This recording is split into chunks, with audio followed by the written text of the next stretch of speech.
요즘 유튜브 안에서 잘 되고 있는 영상이 뭔지 아세요? 강남인데 빌라보다 싼 6억대 아파트. 서울 수도권에서 지금 봐야 할 6, 7억 아파트 정리집. 대책 나오고 나서 순식간에 호가 1억씩 뛰는 아파트 특징. 금액대별로 줄 세우기를 하면서 그쪽으로 또 몰리고 있다는 그 느낌을 좀 받을 때가 있더라고요. 실제로 그런가요, 현장에서? 이걸 뭐 규제 지역이랑 좀 비규제 지역으로 나누면 토지거래 허가구역으로 묶인 지역은 실거주를 해야 되고, 그리고 그 안에서 이제 대출 한도도 많이 줄어들었다 보니까 망설이시는 분들 반. 지금이라도 내가 이 대출 받아가지고 좀 현금 붙여서 내가 토지거래 허가구역 들어갈 수 있으면 그런 마음으로 매수하시는 분들 반. 그리고 확실히 전세 끼고 살려고 하시는 분들은 아예 토지거래 허가구역 이게 안 되다 보니까 이 비규제 지역에서의 아파트를 살려고 하시는 분들이 계시는 것 같고요. 매도자분들은 거의 지금 가격이 내릴 거야, 막 매물을 막 내놓고 이런 분들은 거의 없는 것 같고요. 내가 반드시 팔아야 되는 이유가 없으면 싼 가격에도 팔려고 하지 않고, 그리고 매물 자체를 내놓으려고 하지 않으시는 그런 분들이 더 많으신 것 같아요. 이런 현상을 보고 어떤 생각이 드세요?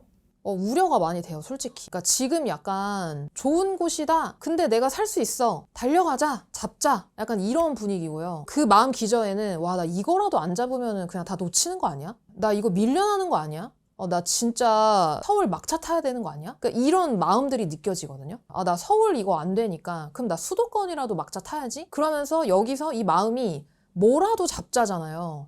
그러니까 그런 분위기가 형성되는 게 좀 많이 걱정이 돼요. 왜냐면은 이런 뭐라도 잡자 시장을 제가 한두 번 본 게 아니거든요. 실제로 제가 투자 시작했던 2018년에도 뭐라도 잡자, 서울 너무 오르니까 잡자, 서울 안 되네? 수도권 잡자, 수도권도 다 오르네? 야, 무조건 지방 잡아, 돈 벌어야 돼. 약간 이런 분위기를 제가 이 부동산 시장 경험하는 안에서 만났거든요. 근데 그럴 때에 잘못 사면 물리거든요. 진짜 잘못 사면 물려요. 그 시기에 뭐라도 잡자 시기에 잘못 사서 물리신 분들도 되게 많이 봐서 그런 부분들이 제일 우려가 돼요. 왜 이분들이 이렇게 조급해지게 된 걸까요? 이게 이런 게 있죠. 아니, 자모님, 저도 막 조급하게 사고 싶진 않아요. 근데 막 저를 조급하게 만들어요, 라는 상황들에 여러분들이 계신 것 같아요. 근데 이제 그 이유가 뭐냐 보면은 집값이 오른다는 얘기가 나오니까 규제가 나온 거예요. 규제가 나왔는데 대출을 줄인다는 거죠. 내가 살 수 있는 집이 옛날에는 서울 30평대였는데 지금은 20평대네. 거기서부터 벌써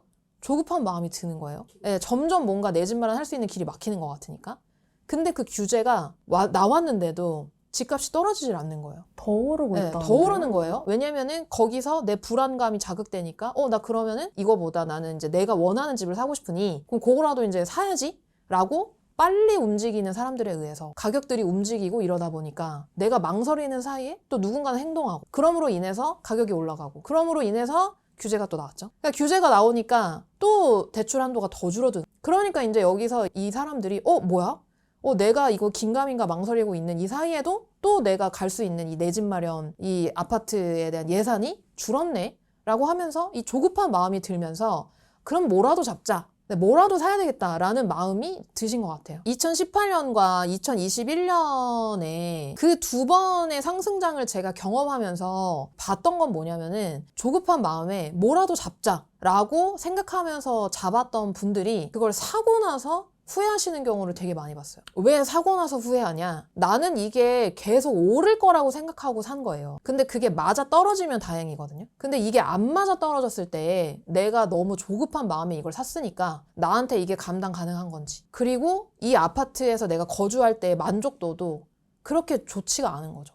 그리고 그렇게 상승 바람이 불 때에 그 조급한 마음에 사면 내가 좋은 선택을 할 가능성보다 악수를 줄 가능성이 커져요. 왜냐면 이성적으로 생각하고 고민하고 사는 게 아니기 때문에. 그래서 그런 분들이 좀 많으셨던 것 같아요. 그러면 지금 이 시기에 초보자가 접근하기에는 위험해지는 그런 아파트나 그런 좀 부동산의 특징이 있나요? 부동산이 기본적으로 올제님 몇 억이잖아요. 그러면은 그 몇 억을 들고 부동산 산다고 했었을 때, 판다고 했었을 때도 어떤 누군가가 내가 산 아파트를 받아줘야 내 수익이 나는 거잖아요. 부동산을 산다고 했었을 때 가장 위험한 거는 어떤 거냐면 거래가 안 되는 부동산을 사는 겁니다. 내가 팔고 싶을 때 팔 수가 없는 상황이 가장 어려운 거예요. 모르겠어. 이거는 나중에 편집해도 되는데, 제가 많이 만나왔던 분들 중에 이번 25년 시장 안에서 제일 속이 많이 상했던 분들이 어떤 분들인지 아세요? 서울에 관심은 있어요. 그래서 내가 서울 아파트를 막 공부를 해요. 그래서 막 갈 아파트도 골라놨어요. 근데 내가 기존에 갖고 있던 집이 안 팔리는 거야. 그래서 내가 기존에 갖고 있던 집이 팔리면 내가 서울 들어가려고 했는데 안 팔려가지고 못 들어갔어. 그랬는데 서울이 지금 어때요? 토지거래 허가구역으로 묶였잖아요. 내가 팔고 돈을 합쳐가지고 이 서울 입성을 하려고 했는데 내가 이게 안 팔리니까 대출 한도도 축소된 상황에서 안 팔리니까 이 이도저도 못하는 상황에 계신 분들이 엄청 많이 막 울고 속상해하고 이런 분들이 굉장히 많았어요. 그래서 그런 분들이 막 오셔가지고 저한테 이거 안 팔리는데 어떻게 해야 되냐. 그러면은 제가 적극적으로 팔아보셔라 라는 얘기밖에는 할 수 있는 게 없는 게 저도 막 가가지고 같이 팔아드리고 싶죠. 근데 누군가가 이게 사줘야 팔리는 거잖아요. 이 가장 위험한 아파트, 이런 시장에서의 가장 위험한 아파트는 내가 거래가 되지 않는 아파트를 사는 거예요. 그러니까 그런 걸 되게 주의를 많이 하셔야 돼요. 근데 그러면은 네이버 부동산 딱 들어가서 거래량 체크만 하고 거래량 많은 아파트만 딱 고르면 그럼 괜찮은 거예요? 거래량만 보면 안 되죠. 근데 그게 이제 기본 조건이죠. 아예 거래가 안 되는 아파트를 고른다. 만약에 예를 들어 어떤 아파트가 있냐면 2018년도에 한번 팔렸어요. 2021년에 한번 팔려요. 그 다음에 지금까지 안 팔리는 아파트가 있는 거. 또는 연에 한 번씩밖에 거래가 안 되는 거야, 이 아파트가. 그러면은 그 아파트를 갖고 있는 사람들 중에 한 명밖에 못 팔았다는 거잖아요. 그런 식으로 거래가 안 되는 부동산들이 있죠. 그런 아파트들의 특징도 있나요? 그런 아파트들의 특징은 대부분은 나홀로 동인 경우가 많아요. 한 동짜리 아파트들. 근데 이제 이런 나홀로 동인 경우에는 이런 게 있어요. 대부분 이 얘기를 좀 이렇게 해도 될지? 근데 좀 말하고 싶어서 그냥 얘기할게요. 예를 들어 강남을 들어가고 싶어요. 또는 용산을 들어가고 싶어요. 아니면 마포구에 살고 싶어요. 그러니까 이런 막 마음이 있는 거예요. 근데 마포구 아파트 막 시세 조사 해보니까 막 15억, 16억 막 이런 거예요. 그러니까 내가 가진 돈으로는 갈 수가 없는 거예요. 근데 마포구니까 괜찮을 것 같은 거예요. 그래서 마포구에 있는 나홀로 동을 사는 거예요. 근데 그 아파트가 나홀로니까 세대수 막 100세대, 뭐 90세대, 80세대 이렇게거든요. 그런 것들이 1년에 하나가 거래가 될까 말까 해요.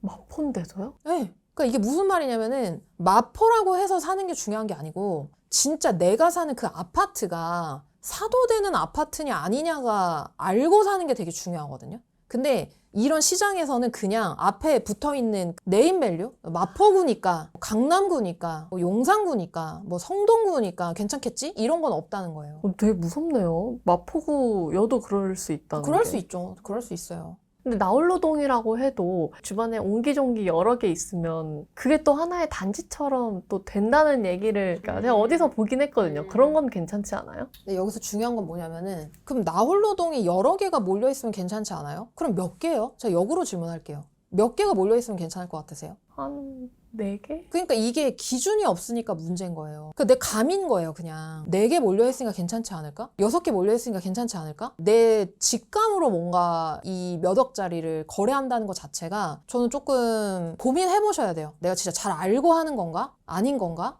이게 되게 중요한 포인트 같아요. 그러니까 이게 중요한 포인트가 뭐냐면 살 때부터 팔릴 만한가가 되게 중요한 거예요. 그러니까 시장은 결국에는 수요가 많은 재화가 가격이 올라가게 돼 있잖아요. 사람들이 많이 원하는 것들이 가격이 올라가게 돼 있거든요. 그럼 반대로 시장과 상관없이 항상 초보가 봐야 되는 그런 아파트의 특징도 있을까요? 이제는 강남이 중요해, 마포가 중요해 이런 게 중요하다기보다는 그 지역 안에서 사람들이 좋아하는 아파트가 뭐냐. 그러니까 이제는 아파트를 봐야 돼요. 그래서 전세 거래도 잘 되고 매매 거래도 잘 되는 아파트를 사야 돼요. 왜냐면 어쨌든 전세로도 살고 싶어 하고 매매로도 살고 싶어 하는 단지일 거니까. 그게 굉장히 중요합니다. 지금 시장에서는. 그 기준을 좀 더 잡아주실 수 있나요? 사람들이 좋아하는 아파트가 예를 들어 500세대 정도 돼요. 그러면은 월에 어느 정도 거래될 것 같으세요? 진짜 잘 모르겠는데 한 2건? 그렇죠? 잘 모르시겠죠? 제가 아파트를 많이 봤잖아요. 근데 500세대 기준으로 하면은 월에 한 4, 5건 정도가 거래가 되면은 되게 활발하게 거래가 되는 거예요. 네, 그리고 1000세대 기준으로 하면은 한 8, 9건 정도가 거래가 되고 막 가격이 올라가면서 거래가 막 화랑이 될 때는 월에 거래가 막 10건 이상씩 돼요. 네이버 부동산에 이렇게 뜨는 거 보면은 10개 이상이 막 찍혀 있어요. 1000세대 이상. 사람들이 좋아하는 아파트는 그렇게 거래가 많이 돼요. 성북구에 있는 아파트 하나 갖고 왔거든요. 4월부터 해가지고 4월에 6개, 그 다음에 5월에 3개, 6월에 3개, 7월에 이제 3개 했다가 하나가 계약 취소되고 9월 달에 6개 정도가 거래가 됐어요. 평균적으로 계속 3건 이상, 4건 이상 거래가 되잖아요. 그러니까 이런 게 거래가 잘 되는 아파트인 거예요. 매매로 봤었을 때. 전세 같은 경우도 4월부터 해가지고 거래 3개, 5월에 4개, 6월에 3개, 7월에 5개, 8월에 4개 이런 식으로 거래가 됐거든요. 그러니까 전세 거래도 좀 많이 되는 편이죠. 근데 지금 이게 20평대가 가격이 8억 7천 정도 하거든요. 근데 이게 지난 상승장에 그러면은 얼마까지 갔었냐. 지난 상승장에 8억 8천까지 갔었어요, 이게. 근데 지금 한 8억 7천 정도로 나와 있는 거거든요. 중층 기준으로. 그러니까 많이 올랐는데 아직은 지난 상승장보다는 올라간 건 아니죠. 그리고 이 아파트가 30평대를 보면은 30평대는 지난 상승장에 11억까지 올라갔었거든요, 이게. 근데 지금은 9억대예요. 저는 그 8, 9억이 없기도 하고, 어쨌든 서울이라서 내 집 마련도 혹은 투자로도 어렵지 않나? 막 이런 생각도 드는 것 같아요. 뭐 이게 뭐 8억, 9억 이게 무슨 뭐 내 통장에 돈 8천만 원도 예, 없어요. 뭐 몇 천 있는데 뭐 8억, 9억 뭐 언강생심 뭐 나랑은 뭐 상관없는 얘기고 나는 신경 안 써야지 이게 아니라 나랑은 상관없는 얘기긴 한데 마음은 불안한 거예요. 왜냐면 내가 가진 돈이 너무 적은데 계속 집값이 오르니까 그럼 나는 어떻게 해야 되지? 이런 생각이 이제 드는 거죠. 종잣돈이 적으신 분들은 불리고 싶은 마음이 커지는 거예요, 이제. 집값이 너무 오르고 막 집값뿐만 아니라 뭐 주식도 오른다고 하고 막 내 친구가 S&P 같은 거 사가지고 막 돈 벌었다 막 이런 얘기 들으면은 제대로 알아보지도 않고 뭔가를 불리기 위한 선택을 하기도 하고요. 그 다음에 또 돈이 있으신 분들은 이 돈을 가지고 그냥 통장에다가 넣어두면 안 될 것 같은 또 마음이 드시다 보니까 또 여기서 조급하게 투자를 하시거나 그러니까 이런 일들이 이제 벌어져요. 뭐든지 다 오른다라는 이 시장에서는 안 산 사람이 바보같이 느껴지는 때가 있는 것 같아요. 그래서 내가 뭔가를 돈을 불리지 못했으면은 난 바보인 거야. 난 뒤처진 거야. 뒤처져 있다라고 느껴지는 거예요. 그냥 사회가 그런 분위기가 이제 형성이 되고 막 기사에도 그런 얘기가 너무 많이 나오니까. 그러니까 그렇게 뒤처지는 느낌이 들면 올재미 어떨 것 같아요?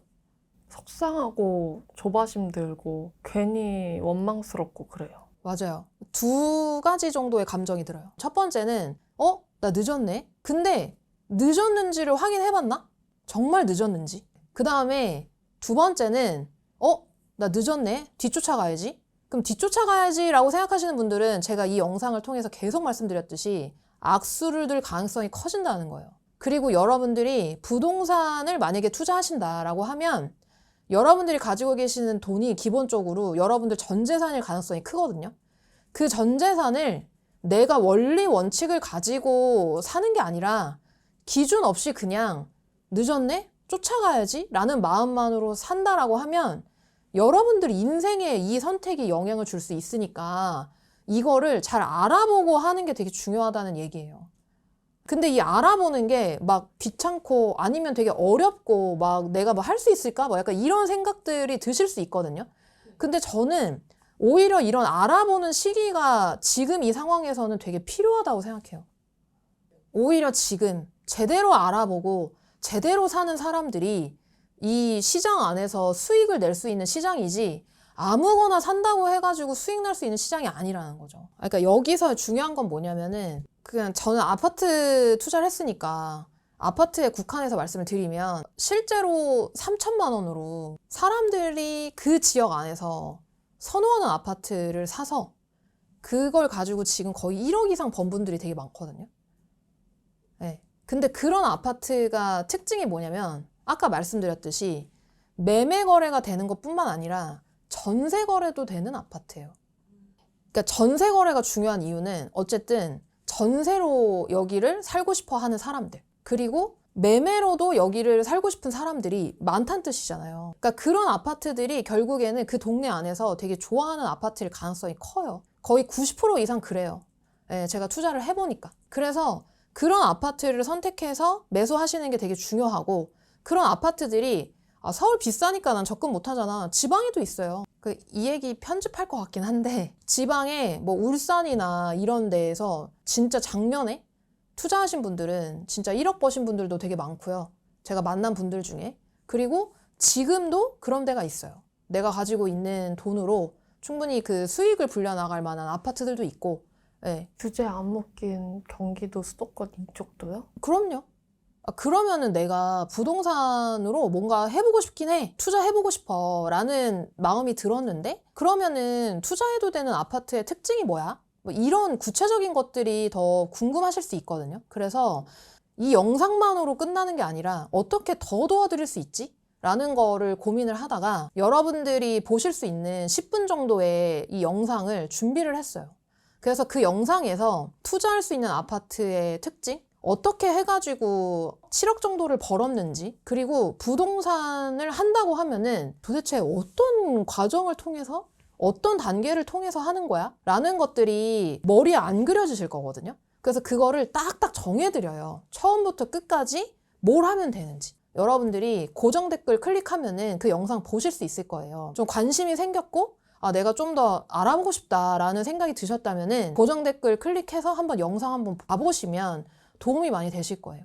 이 영상을 다 보신 다음에 이거 괜찮은데? 나 해볼 수 있겠는데? 라는 생각이 드셨다면은 그런 분들을 위해서 저희가 25년이 가기 전에 마지막으로 여러분들이 배워볼 수 있는 기회를 마련했어요. 그 방법을 고정 댓글에 안내를 해드릴 테니까 영상 보고 나서도 이거 좀 한번 시작해봐야 되겠다라는 생각이 드신다면은 확인해보시면 좋을 것 같아요. 저처럼 좀 모은 돈 많이 없고, 근데 알려주시면 진짜 열심히 할 자신이 있고, 한 분들이면 다 할 수 있는 거예요? 나이 이런 건 상관없어요? 내가 해보고 싶다라는 마음만 갖고 오시면 돼요. 근데 제가 이제 저를 찾아오시는 많은 분들을 만나봤었을 때 제일 속상한 때가 언젠지 아세요? 잘못 사신 분들을 만났을 때예요. 잘못 사신 분들이 막 너무 속이 상해서 내가 그때 좀 잘 알고 살 걸 그랬어요. 거기에 돈이 막 5천 묶여 있고 막 1억 묶여 있고 팔리지도 않으니까 이거 어떻게 해야 되죠? 제가 왜 그때 그렇게 했는지 모르겠어요. 라는 얘기를 막 하세요. 그러면서 막 눈물을 막 흘리실 때가 많아요. 왜냐하면 이게 안 팔리는 것도 안 팔리는 건데 내가 그렇게 모르고 선택했다라는 나 자신에 대한 후회가 너무 많이 밀려오니까, 그래서 이게 부동산이라는 게 사기 전에 잘 알고 사는 게 굉장히 중요하다라는 거를 진짜 꼭 말씀드리고 싶어요. 여러분들이 그런 속상한 일은 겪지 않으셨으면 좋겠어요. 자모님만이 할 수 있는 얘기일 것 같기도 해요.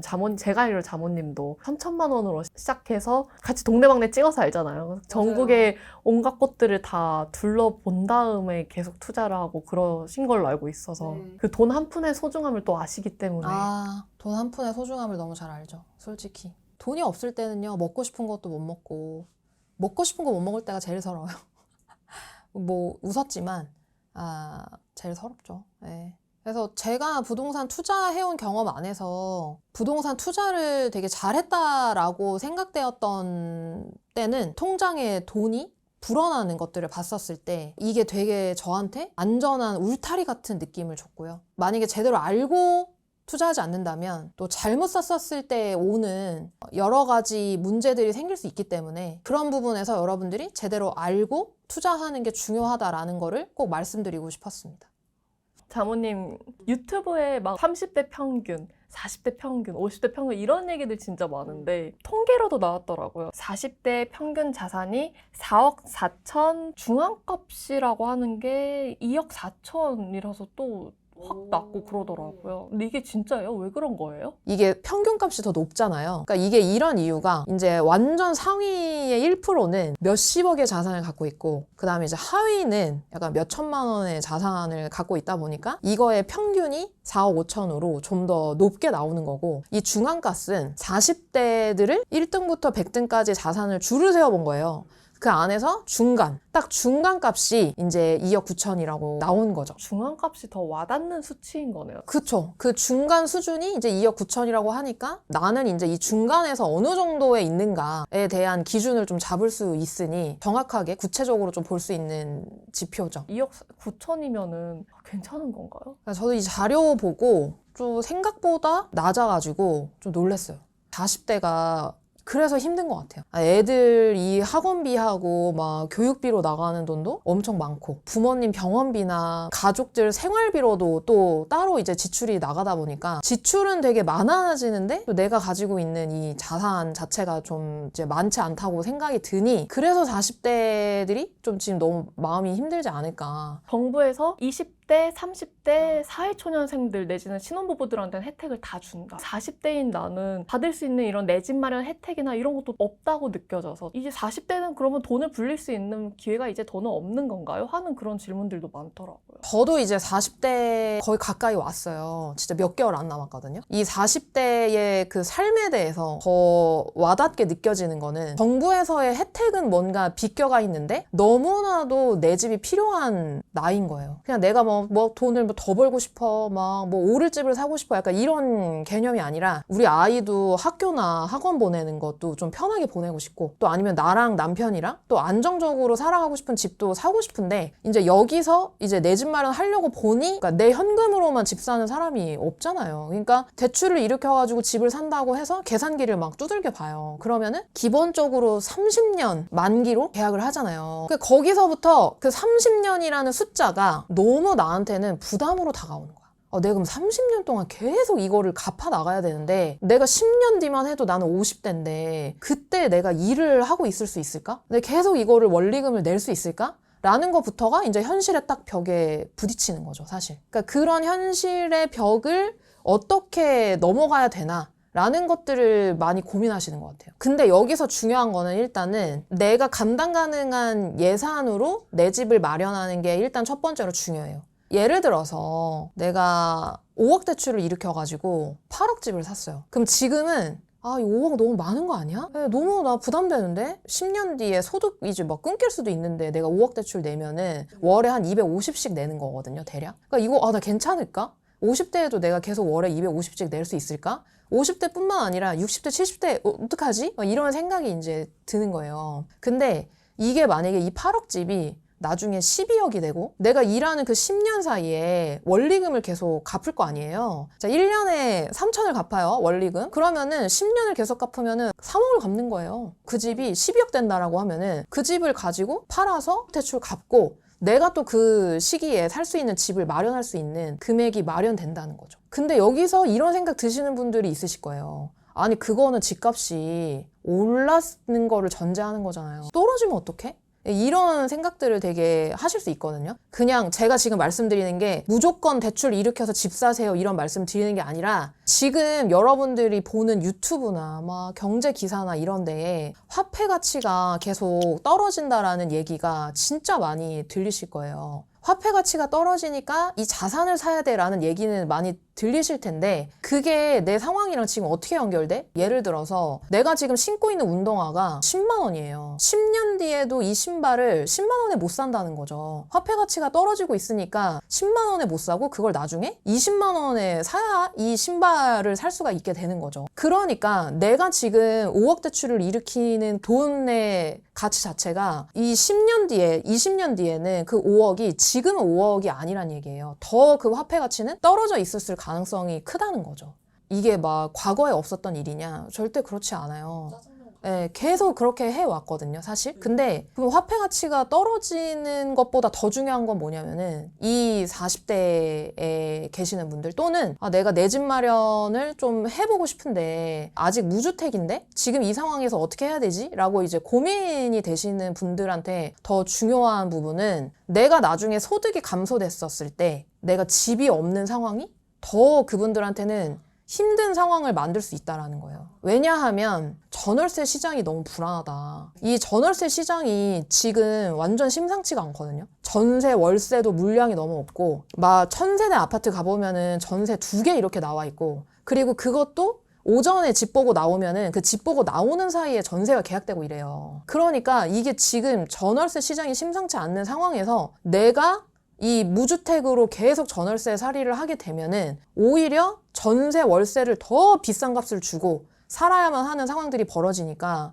소득 감소가 된 상황에서 우리 가족이 맞이하는, 내가 맞이하는 그 상황 자체가 그게 더 사실은 저는 걱정되는 상황인 것 같아요. 지금보다 전월세는 더 올라 있는 상황에서 내가 여전히 집이 없고 내 소득은 점점 더 떨어진다고 생각을 하면은 좀 오싹해지는 것 같아요. 아, 맞아요. 근데 이게 이런 게 있어요. 10년 뒤를 사실은 사람들은 잘 생각하지 않아요. 10년 뒤에 그런 일이 벌어지지 않을 수도 있잖아? 라는 생각을 되게 많이 하세요. 저도 그런 것 같아요. 저도 제가 20대 때 내가 10년 뒤 30살에 뭘 하고 있을지 솔직히 와닿지 않았고 30대 시작할 때도 40대에 뭐 하고 있을지 와닿지 않았던 것 같아요. 근데 40대가 처한 그 현실, 무주택자가 처한 이 현실을 놓고 봤었을 때는 내가 지금 내 집 마련을 하려고 준비를 하고 있는 상황에서 단기적으로 이게 하락하면 어떡해? 집값이 떨어지면 어떡해? 아니면은 내가 막 소득 감소된 상황에서 감당이 가능하지 않으면 어떡해? 이런 걱정들이 드는 거는 당연하겠지만 그것만 보고 내가 가고자 하는 그 내 집 마련의 방향성을 오히려 안 하는 쪽으로 틀기에는 내가 처할 수 있는 그 무주택의 상황도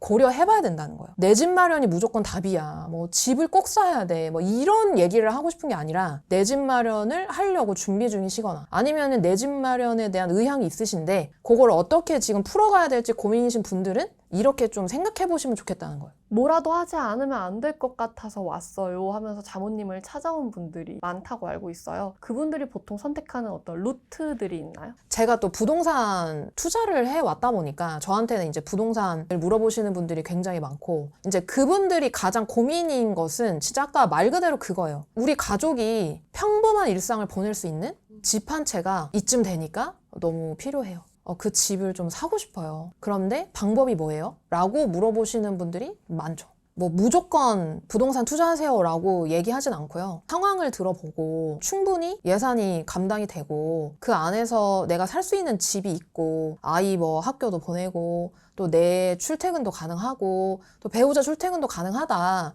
그러면은 내 집 마련을 먼저 하는 루트를 많이 말씀을 드리죠. 제가 부동산 시장을 봤을 때 제가 실제로 경험을 해봤을 때 부동산은 단기적으로는 하락과 상승을 반복하는 것 같아요. 그럼 이 시장에서 위너는 누구였냐? 내가 감당 가능한 선에서 나한테 맞는 내 집, 사람들이 좋아하는 내 집을 사서 결국에는 그 내 집을 갖고 있었던 사람들이 이 시장 안에서는 위너였던 것 같아요. 시작하셨어요, 자모님은? 몇 년도예요? 그때가 2018년도에 제가 시작을 했고 근데 그때는 그런 얘기가 되게 많았어요. 서울 집값 너무 많이 오른다. 서울 완전 폭등장이다. 근데 진짜 확실히 2018년이 폭등이 맞았거든요. 단기간에 너무 많이 오르는 시장이다 보니까 지금이랑 굉장히 제가 투자 시작했었을 때가 되게 흡사한 시장이었던 것 같아요. 그때 규제도 나왔잖아요. 그쵸. 그때 2018년부터 계속 이제 규제가 나왔죠. 서울 집값이 너무 많이 오르니까. 지금이랑 얼핏 보면 비슷한 부분이 있네. 그래서 저 투자 시작할 때도 서울 집값 너무 많이 오르는데 가지고 있는 돈이 너무 적으니까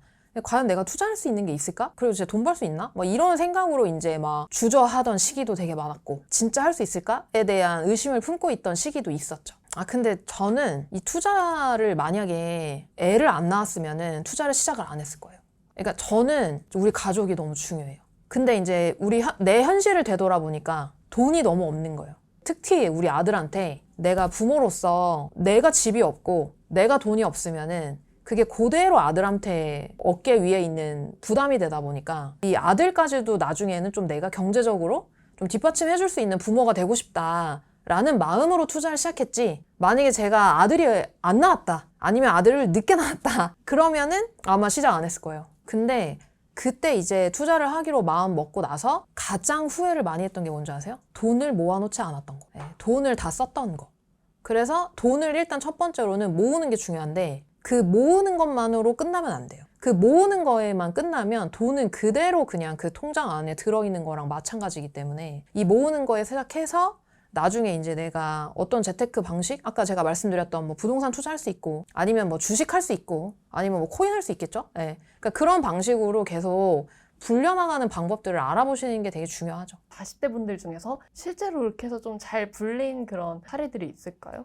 저를 찾아오신 분이 계셨는데 본인이 수원에 살고 있는데 모아놓은 돈이 너무 없는 거예요. 그래서 어떤 방향으로 가면 좋겠냐 저한테 질문을 주시더라고요. 그래서 제가 가만 보니까 그 수원 집을 팔고 서울 집을 사는 게 이분한테는 가장 최적의 재테크 방법이더라고요. 자산을 불려나갈 수 있는 방법. 그래서 수원 집을 팔고 서울 집을 사라고 말씀을 드렸고 이분이 결국에는 수원 팔고 강동구로 갈아타셨어요. 지금 강동구도 엄청 올랐는데. 네, 맞아요. 그래서 10억 달성했어 이분은.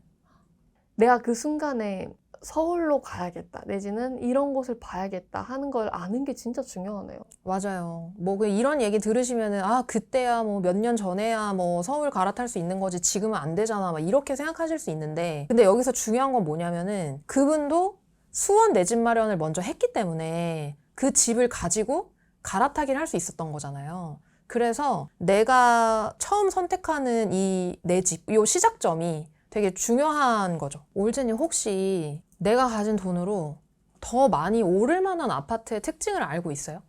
아니요? 거래가 잘 되는 아파트의 특징은 알고 있어요? 내가 부동산을 샀어요. 언제 팔아야 될지 결정할 수 있어요? 아니요. 제가 방금 올제님한테 질문한 이런 질문들을 물어보시는 분들이 진짜 많으세요. 내가 진짜 할 수 있는 사람인가? 에 대한 것도 고민을 되게 많이 하셔서 그런 분들을 좀 어떻게 도움을 드릴 수 있을까? 왜냐면은 뭐 여러분들이 가지고 계신 돈이 다 각양각색이잖아요. 누군가는 5천만 원, 뭐 누군가는 뭐 1억? 근데 그 돈이 다 적은 돈은 아니거든요. 네, 내 전 재산이기 때문에 이걸 들고 뭔가를 한다고 하니까 마음이 너무 어려운 거죠. 내가 진짜 할 수 있을까? 그래서 좀 이렇게 망설이시는 분들이 되게 많아가지고 이런 분들을 좀 도움을 드리고 싶더라고요. 그래서 제가 10분 미니 영상을 준비했어요. 이런 게 부동산 살 때 되게 중요하구나.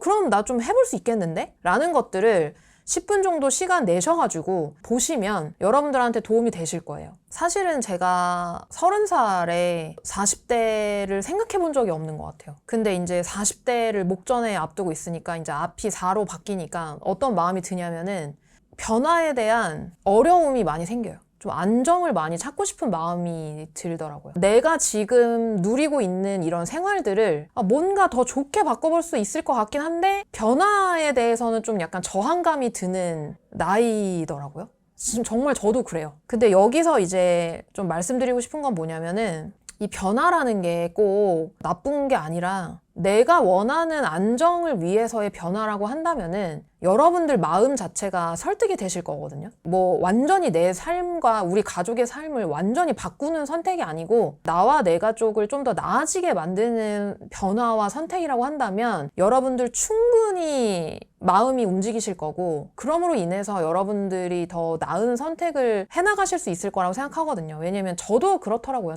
저도 뭔가 막 나를 위해서 변화해 막 이런다라기보다 좀 우리 가족과 뭐 우리 아들이 더 행복해지는 선택이라고 한다면 그 안에서 좀 변화를 하고 싶은 마음이 들더라고요. 그런 마음으로 하루하루를 살아가 보시면 좋지 않을까라는 생각이 듭니다.